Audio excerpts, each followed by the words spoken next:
Hola una vez más, mi nombre es Ricardo Chacal y este es el tercer video de Territorios Enlazados Campeche, pero a su vez también es el primer video del segundo módulo denominado Agua.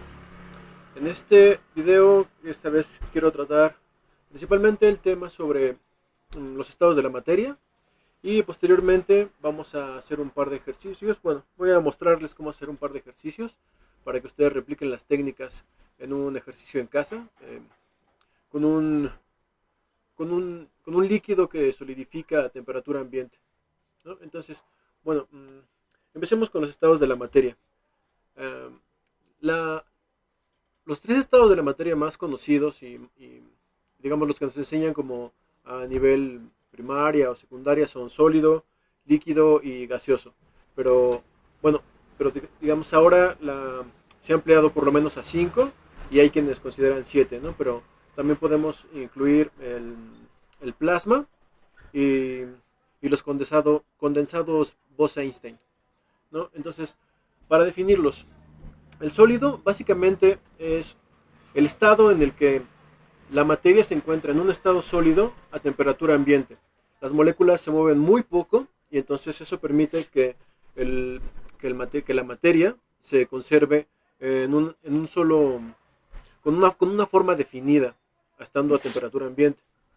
Después están los líquidos, que no tienen una forma predeterminada, sino más bien toman la forma del objeto que las contiene, como el agua, ¿no? Es decir, si el agua la ponemos en un cuenco o está en el mar, el agua toma la forma de este recipiente que la contiene, porque sus moléculas se encuentran más separadas y tienen una mayor cantidad de movimiento. Después están los gases, que tampoco tienen una forma definida, eh, pueden tomar la forma del objeto que los contiene, pero también pues es esto, ¿no? El aire es un gas y sus moléculas se encuentran aún más separadas y en un movimiento todavía mayor. Esto a temperatura ambiente en ambas, ¿no? Hay obviamente sus excepciones, bueno, no sé si obviamente, pero hay sus excepciones. Hay gases que solo se mantienen gaseosos cuando están bajo temperatura cero o muy cálidos, no es más bien como en temperaturas muy altas. Y también hay líquidos que justo solo se encuentran de este modo, líquidos a temperatura ambiente o con temperaturas muy frías o en temperaturas muy calientes. Por ejemplo, el gas LP, que es cuando está licuado, que se encuentra uh, mientras se encuentra contenido a presión, este se encuentra líquido justamente, pero cuando lo dejamos salir y que este tiene más espacio hacia donde expandirse, de inmediato se convierte en un gas, ¿no? Eh, Luego están los plasmas. El plasma es un gas al que se le aplica una fuerte cantidad de energía y esto hace que los electrones se liberen. Digamos, en la naturaleza sucede cuando un rayo atraviesa determinados gases que se encuentran en la atmósfera, ¿no? Pero de una, digamos, en un asunto un poco más cotidiano, las luces neón están formadas de plasma, ¿no? Es decir, se encuentran dentro de unas pequeñas varillas a las que se les inyecta freón, que es un gas, y este gas cuando se conecta a la luz eléctrica, entonces hay un haz de luz que lo atraviesa y entonces eso hace que los electrones se liberen y por eso es que vemos la luz de diferentes colores, ¿no? Morados, verdes, porque además no solo se hace con freón, ¿no? También hay otros tipos de gases que emiten una luminiscencia distinta.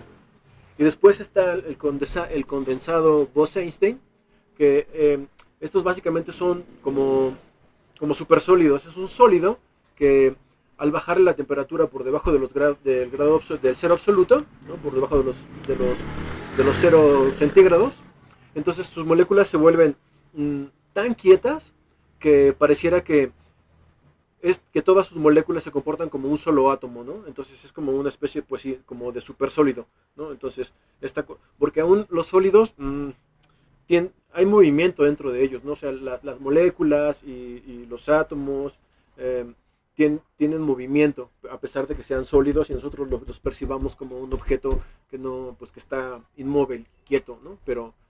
Y entonces en los Bose-Einstein, esto sí sucede, ¿no? Se comportan como si fueran un solo átomo, es un supersólido, ¿no? espero que quede más o menos claro como de una forma muy general cómo definimos los estados de la materia. Digamos sí, los más comunes son pues los tres primeros, ¿no? Sólido, líquido y gaseoso, ¿no? Y porque digamos los demás son un poco más como de laboratorio y experimentales, y bueno, excepto el neón, que es un poco más popular ahora, ¿no? Por cierto, muy usado en algunas instalaciones de arte contemporáneo, ¿no? Se ha puesto también como de moda, ¿no? Así como escribir palabras solamente, ¿no? Para hacer instalaciones con luces neón.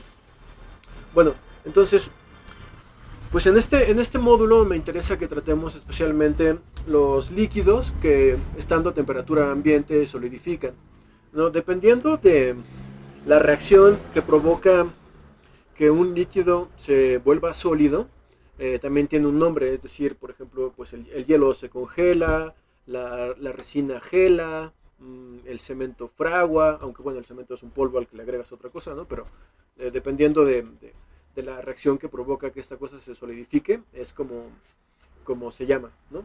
Bueno, y en lo que nos compete, que sería justamente la escultura, el hielo me parece que es la primera, como la opción un poco más obvia, ¿no? Que bueno, estos no solidifican a temperatura ambiente, sino eh, a- en el cero es bueno, de hecho un poco antes, porque los ceros centígrados se definen a partir de la temperatura a la que se encuentra el agua del deshielo. Eso es el cero, el cero Fahrenheit, el cero centígrado.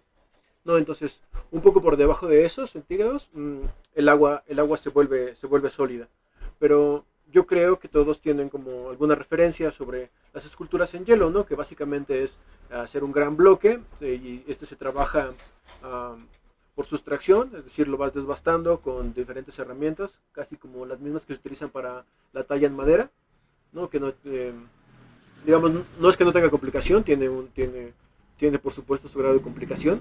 Es, por ejemplo, dependiendo también de la forma en la que el agua se congele, es decir, si se congela más rápido o más lento, también esto genera diferentes durezas dentro de este bloque de hielo. Si se congela muy despacio, entonces da tiempo de que las moléculas se agrupen mejor, y entonces eso hace estos hielos transparentes, que son mucho más fuertes que estos hielos blanquecinos, que tienden a ser congelados de una forma más rápida, entonces las moléculas no logran agruparse como tan ordenadamente, y entonces es un hielo menos duro, ¿no? Y bueno, para la escultura justo se prefiere siempre el hielo que es muy transparente, porque además eso permite que, como es más denso, pues permite que la escultura dure así durante más tiempo, y además es más fácil de trabajarlo, porque el otro, el que es muy blanquecino, tiende como a desmoronarse, por así decirlo, ¿no? Eh, bueno, eso en cuanto a la talla, pero también podemos hacer cosas como, ah, no sé, se me viene a la cabeza Wolgusti, es un escultor de land art, y entonces hay cosas que trabaja con hielo. Yo quería hacer un ejercicio, pero las temperaturas habían estado muy, muy frías aquí en el pueblo, y ahora desde ayer parece que se desaparecieron.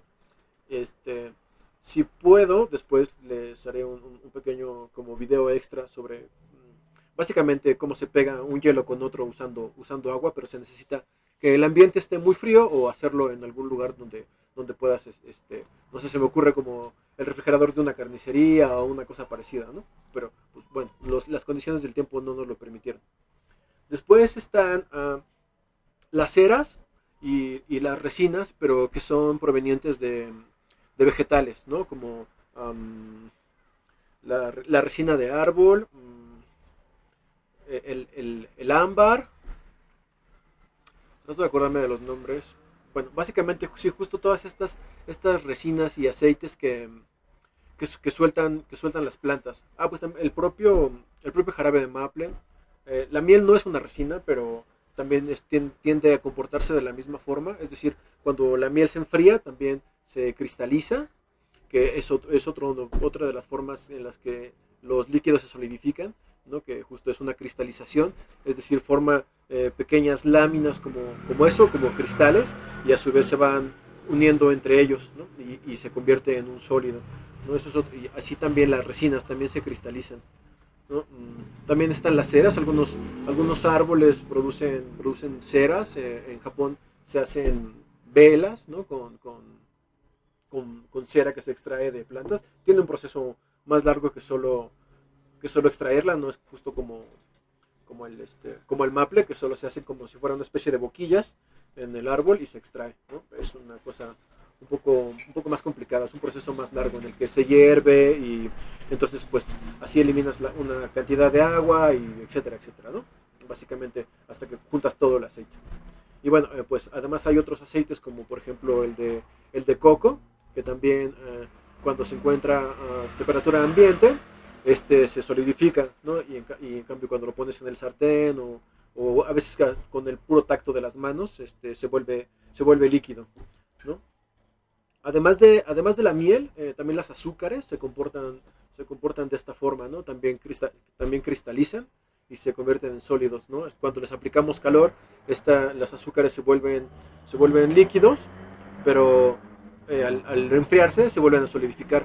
También se usa mucho en la repostería, ¿no? Em, Se calienta no sé exactamente a qué temperatura, ¿no? Pero esta se vuelve líquida y les permite a los reposteros trabajar con ella, ¿no? Es decir, hacen como pequeñas tiras o se hacen planchas y con eso se trabaja, ¿no? Etcétera, etcétera. Después está el chapopote, es una sustancia que a mí en lo personal me parece muy interesante. Es también una especie es que no es un derivado del petróleo, es como una subcategoría del petróleo, es con lo que se asfalta ¿no? Es decir, el chapopote, aquí tengo un pedazo. Esto es chapopote, ¿no? El chapopote se encuentra básicamente en yacimientos al aire libre. Hay muchos en Veracruz, por ejemplo, ¿no? Es una especie, primero como una especie de geyser, no exactamente, pero como un ojo de agua, una cosa parecida, casi siempre dentro del mar.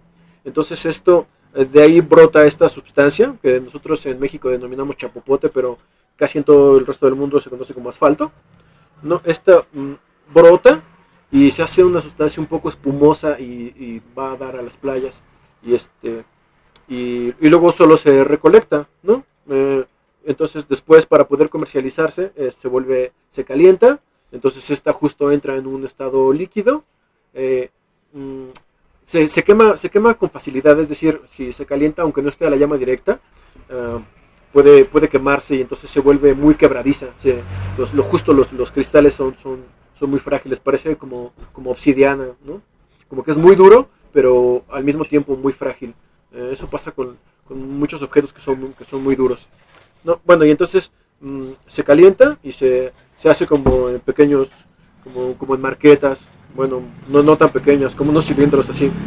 Y así es como se junta esto. A mí esta cosa me parece, no es muy pesada, lo pareciera, pero no, es muy pesada. A mí me parece muy interesante justo por este parecido que tiene como con la obsidiana, este color tan negro, además la posibilidad justo de poder derretirlo y manipularlo de cierta forma y que después conserve la forma. Eso a mí me parece súper interesante, ¿no? Este es un pedazo pequeñito.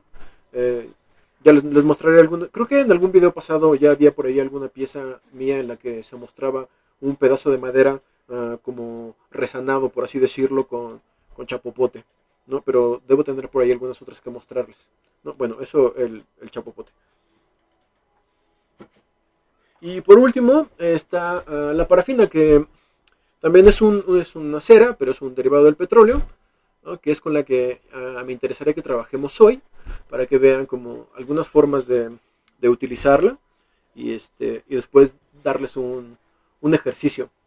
Um, como es un líquido que solidifica, la parafina solidifica, ese es el término. Entonces yo la he usado justo para hacer vaciados, para hacer rotomoldeo, para hacer vertidos, uh, para hacer modelado y también para trabajar en bloques de placas, ¿no? Creo que ya casi todos conocen cómo son estas técnicas, pero si no, voy a hacer como una... Les explico muy a la ligera cómo es esto, ¿no? Un vaciado básicamente se tiene un molde, uno vierte un líquido sobre él, digo dentro de él, esta cosa, lo que hayas vertido en ese molde, endurece, después tú abres el molde y sacas el objeto vaciado, ¿no? Un rotomoldeo es algo muy parecido a un vaciado, solo que en este viertes el líquido, tapas el molde y bueno, y no lo llenas, ¿no? Sino, digamos, si voy a tomar esto, digamos, si este es mi molde, solo lo llenas, no sé, hasta aquí, por ejemplo, lo tapas y esto se mueve.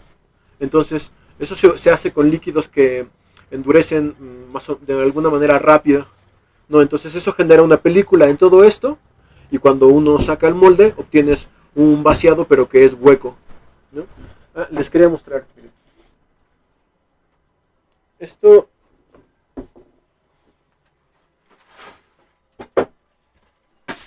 una vez una cosa blanca para que vean como la diferencia, el contraste. Estos son unos vaciados, ya les dije cómo es un vaciado, de, de esta otra pequeña pieza. Es una serie que estoy trabajando sobre las Venus. Bueno, como ya habrán notado, tengo interés en el arte paleolítico, ¿no? Entonces esta es una de las Venus y entonces estos son vaciados en parafina que después yo sacaré molde en arena para hacer unos vaciados con aluminio.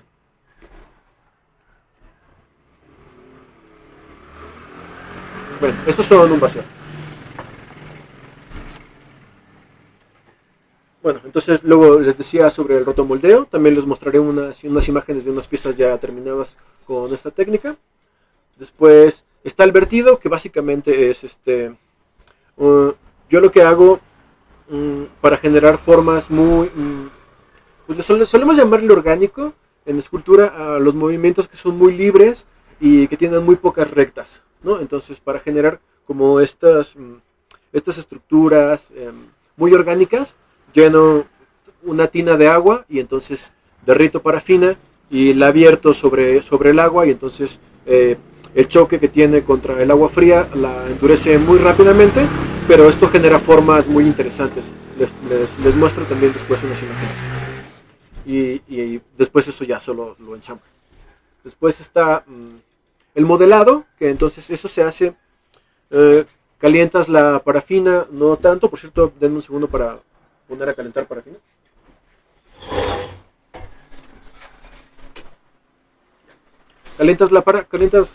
Bueno, la parafina o lo que estés haciendo, pero el modelado básicamente es que tienes algo que es maleable, como el barro o la plastilina, y entonces pues la manipulas, ya sea agregando o quitando cosas o solo moviéndolas, y entonces con eso modelas, ¿no? Que es como la primera aproximación que se tiene hacia la escultura casi siempre, ¿no? Y después está el ensamble por placas.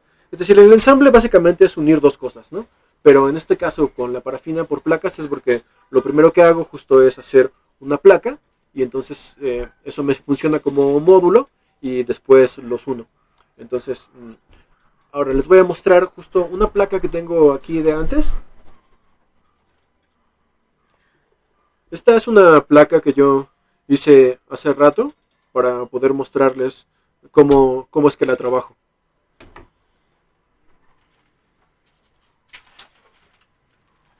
Aquí tengo otro par de cosas. Esto es